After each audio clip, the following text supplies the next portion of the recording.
Well, hello everyone. How are you? Alexis Brooks from Higher Journeys back with another episode of Conscious Commentary on this fine spring sunny afternoon. So glad that you could join me, and I hope you can hear the smile on my face because indeed it is finally, the sun has finally emerged, and with that the greenery is popping out of the ground like crazy and on the trees, and so that in and of itself is enough to put a broad smile on my face. Speaking of a broad smile, don't you love the way I get into these segues?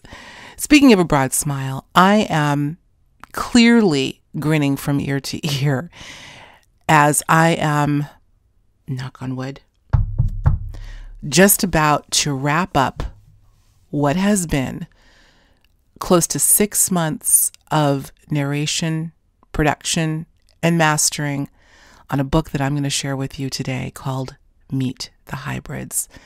Meet the Hybrids, the lives and missions of ET ambassadors on Earth.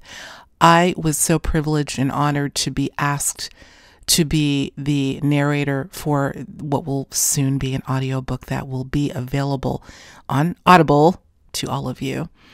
And by its authors, Miguel Mendonca and Barbara Lamb, two very well-known and well-researched, I would say, experts in the field of the ET and UFO phenomenon.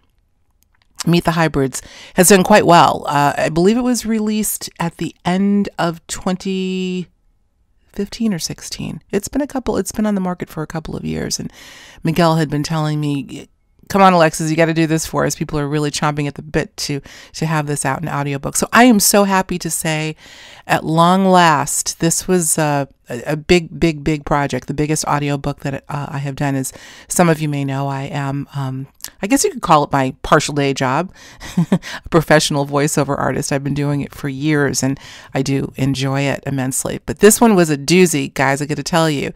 Close to 6 months, 107,000 words, 11 voices to play.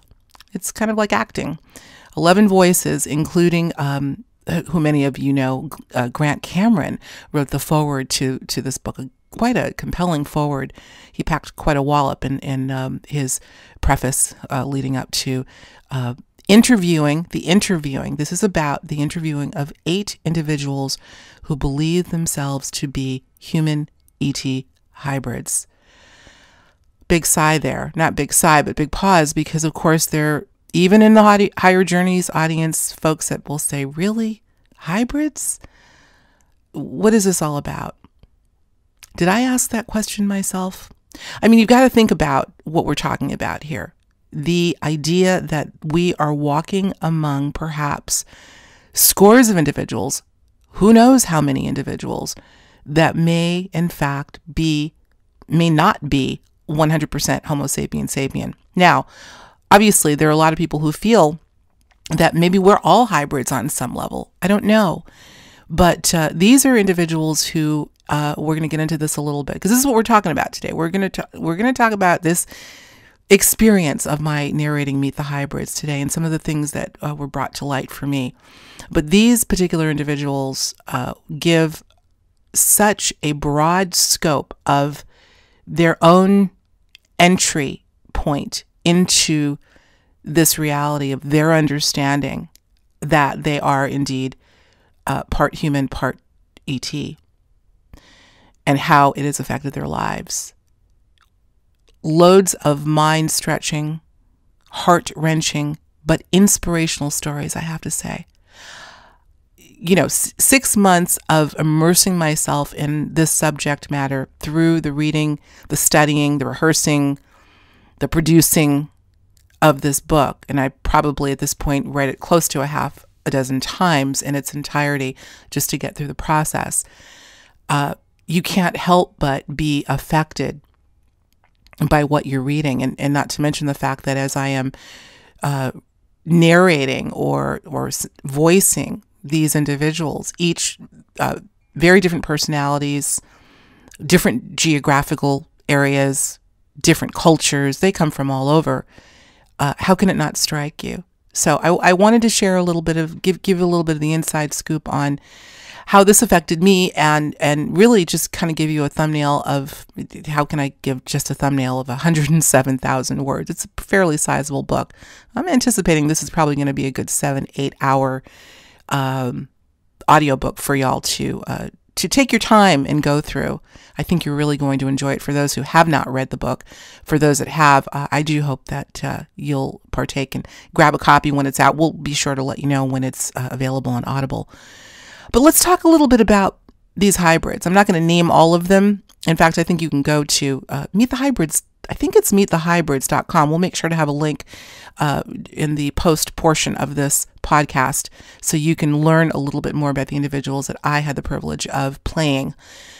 6 women, 2 men. Like I said, a variety of cultures, geographical areas, different age groups. But I've got to tell you one primary message, and that is, we are here to help.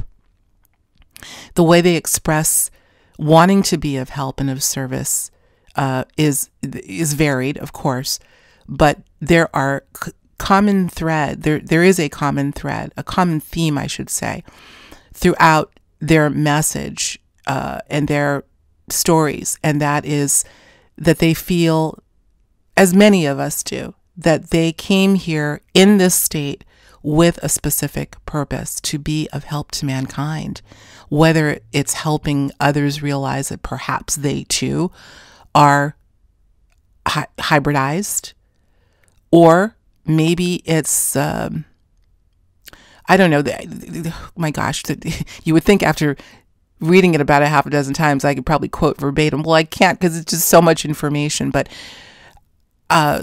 so many different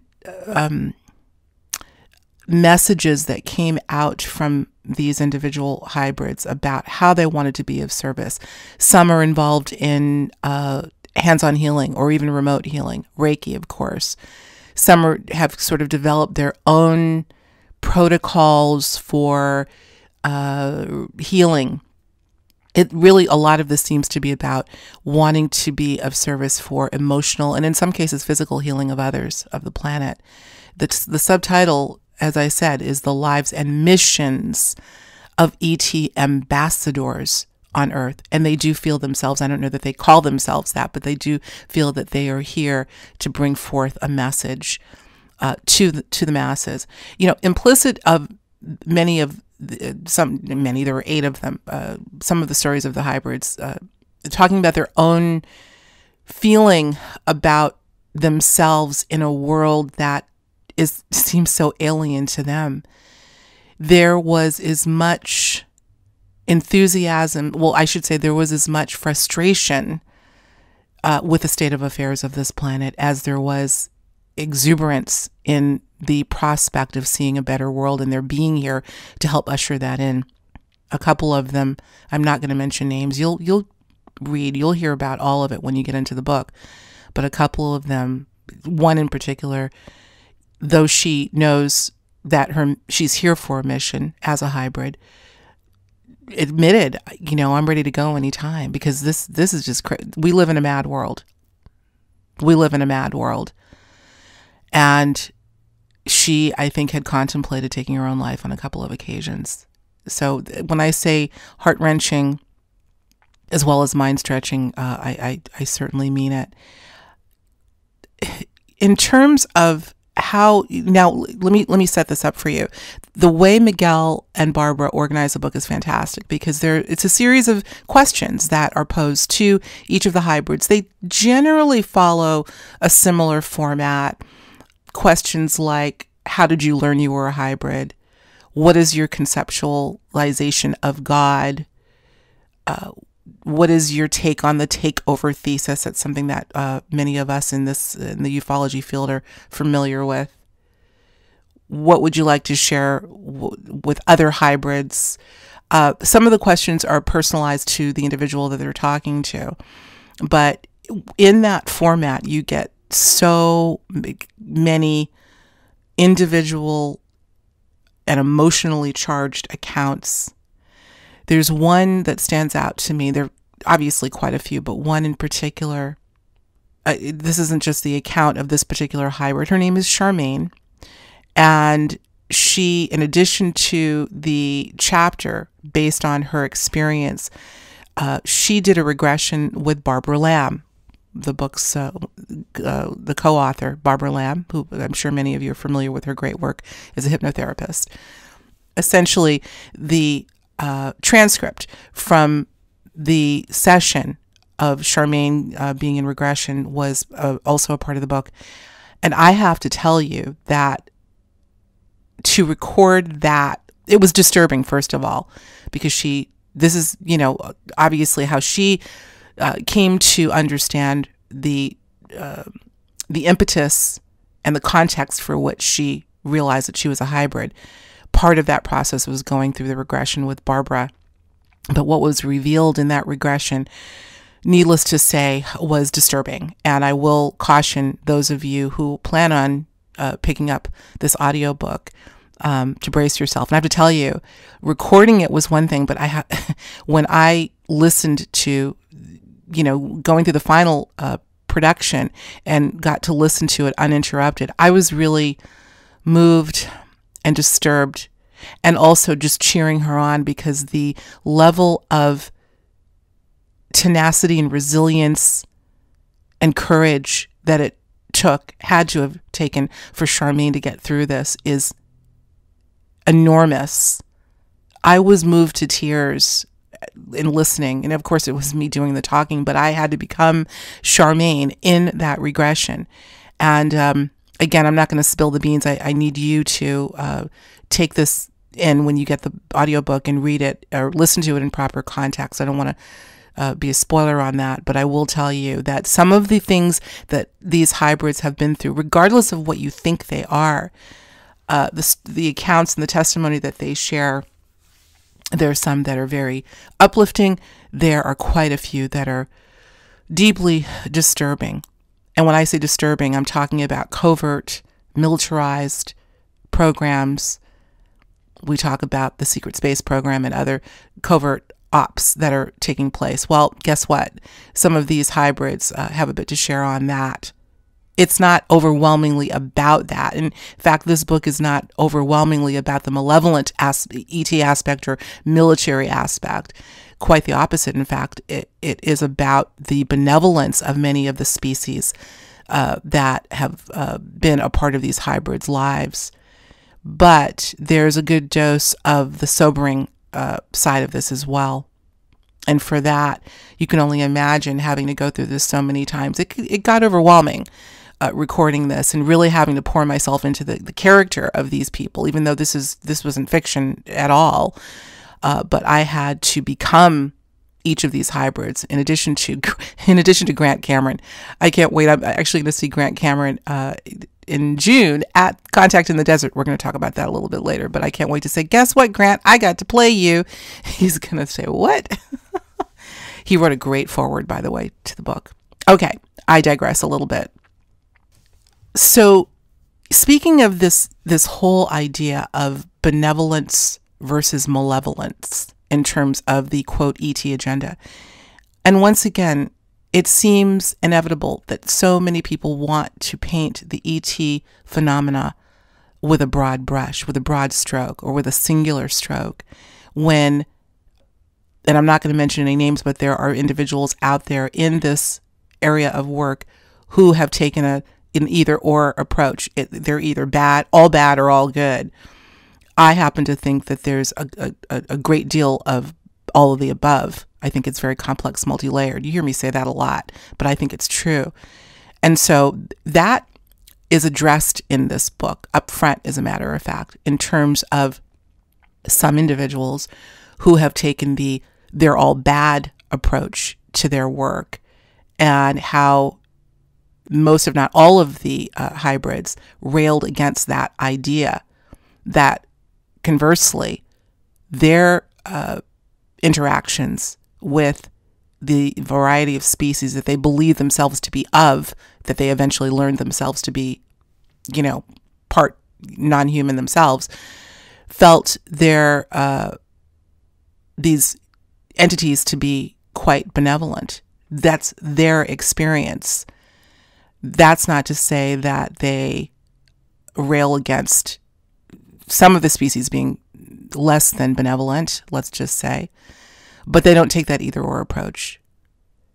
Let's talk about some of the variety of species that they believe themselves and state emphatically, in fact, that they are of these hybrids. That would include the mantis or mantid reptilian. Lots of that in there. Lyran, Andromedan, Palladian, Sirians from Sirius A and B. I don't have it in front of me, but so many, and many that I had not been familiar with in terms of the names of the species. The reptilian part is addressed. You know, these hybrids are pretty hip. They know what's going on in the alternative community.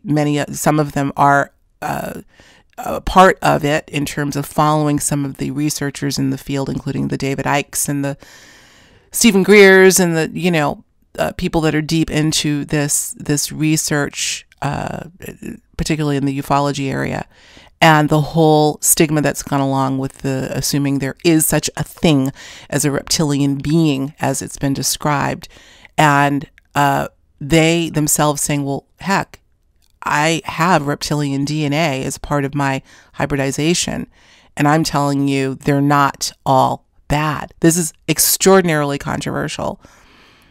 They go deep, deep, deep into this, but including Barbara Lamb. Barbara Lamb has stated on the record that she has had interaction with a large reptilian being. Say what you will. I have no opinion because I wasn't there, but I'm telling you what she has talked about. And what she makes clear is that her particular firsthand interaction with a reptilian being in her living room was anything but malevolent. Conversely, it was a loving, revelatory experience. So that's brought up quite a bit in the book as well, this stigma against the reptilian species. Yet there are some who say, according to their own experiences, in fact, that there is a contingent of the reptilian species that are very, very dark, wherein others are benevolent. I would imagine not unlike the human race, right? I don't want to go off on a tangent there, but it's just quite interesting, the variety of species that they say themselves to be a part of. And then there's I don't think I covered this yet, how they found out that they were a hybrid. In fact, that's one of the questions that was asked. I think that's actually the first question that's asked at the beginning of each chapter. More than one person, at least one person, talks about what we call first contact, being visited by a being, which started a whole string of synchronistic clues that led to the discovery of being a hybrid. One woman was told by her father, I believe at the age of 34, she was told that she was conceived as a part of a covert military experiment, which she simply explained as a hybrid project, in which her mother, this is quite hideous to me that this could be done, but apparently her mother was drugged and implanted with a hybrid embryo. And obviously it goes into much more detail there, but it seems like in several of these cases, although the parents were involved, in some cases they were conscious of it, and probably most they were not. But this sort of thing about being taken onto craft and being implanted with alien DNA, or as part of a very physical military program of covert drugging and implanting with a hybrid embryo, as this person described. Another woman described having multiple visits by non-human entities as a child. She'd find strange marks on her body, missing time, and started putting pieces together. This is a walk.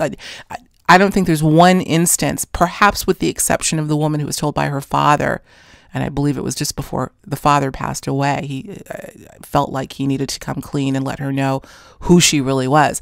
But in most cases, I'd have to say that it's an unfurling, kind of an uncovering, peeling back the layers of revelation, sort of mapping one's life, often from childhood, and having eventually the discovery that oh my gosh, I'm a hybrid. I think of one individual in particular named Robert Fullington. I actually interviewed Robert along with Miguel Mendonca. Oh my gosh, I think when the book first came out. Great, great gentleman, young man, who talks about just the head trip it was to go from not even believing that UFOs or the phenomenon was real to discovering that he himself is a hybrid, and all the things that came along with that. Often the ridicule by others, not surprising. Talked about that before.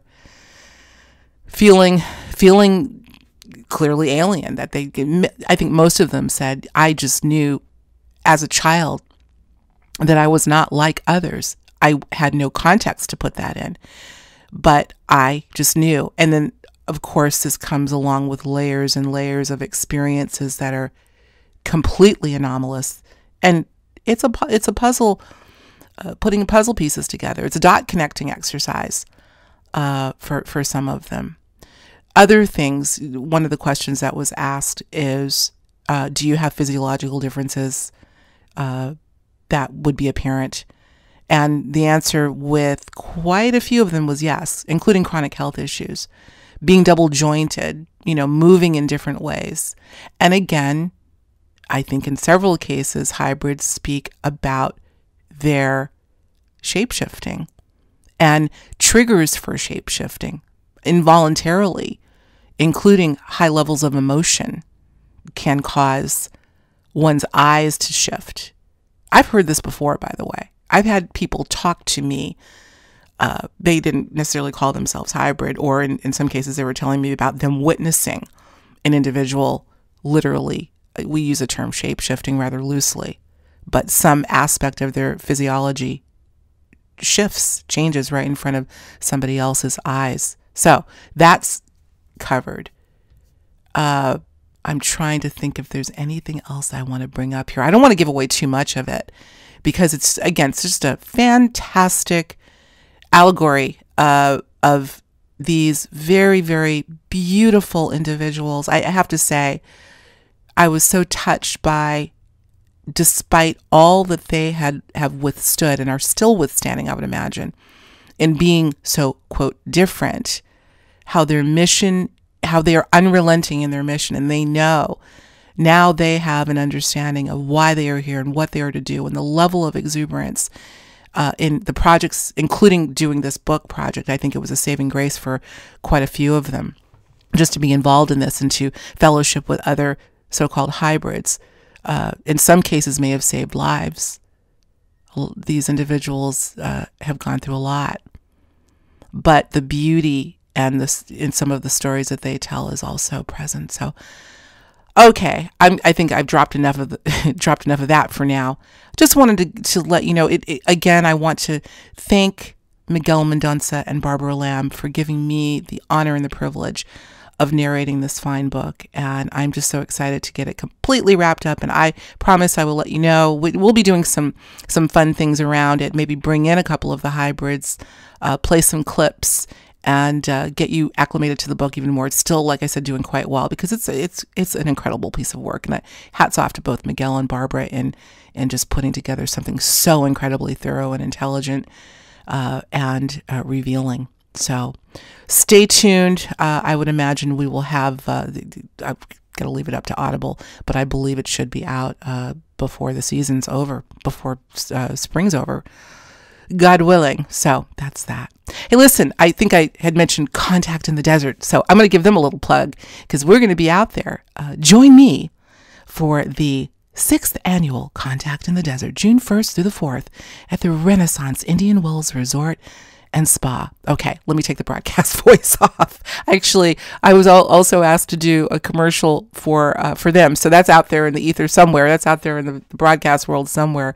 Me and George Norrie did a 30 and 60 second spot for them, so I'm really excited about that. I will also be I'll be out there with all my friends, and I will also be introducing some of the speakers. We're finalizing that right now, so that will be great. We're talking more than 100 lectures, panels, workshops, events with Folks like George Norrie and Giorgio A. Tsoukalos of Ancient Aliens fame, David Wilcock, our friend Linda Moulton Howe. I think I'll be interviewing her again as well. Eric Von Daniken, Corey Good, Doc Wallach, Richard Dolan, Grant Cameron. I'll be seeing Grant out there. My buddy Jimmy Church. Oh gosh, so many people. It's like a reunion. Whenever I get to meet up with these folks a couple times a year. Last time was out at Conscious Life Expo in Los Angeles. So if you can, join me out there. Renaissance Indian Wells Resort and Spa, Contact in the Desert, June 1st through the 4th. We're only about, 35, 40 days away. It's right around the corner. So if you are interested in attending, be sure to go to contactinthedesert.com for all the details. All right, gang. All right. There we go. So I will talk to you soon. As a matter, speaking of Contact in the Desert, we're going to be having someone who we'll say is integral to putting this whole Contact in the Desert event together on the show next time on Higher Journeys Radio, coming up next Wednesday, a week from today. So stand by for that. All right, everyone, I'm out. I will talk to you soon. Happy spring and take good care.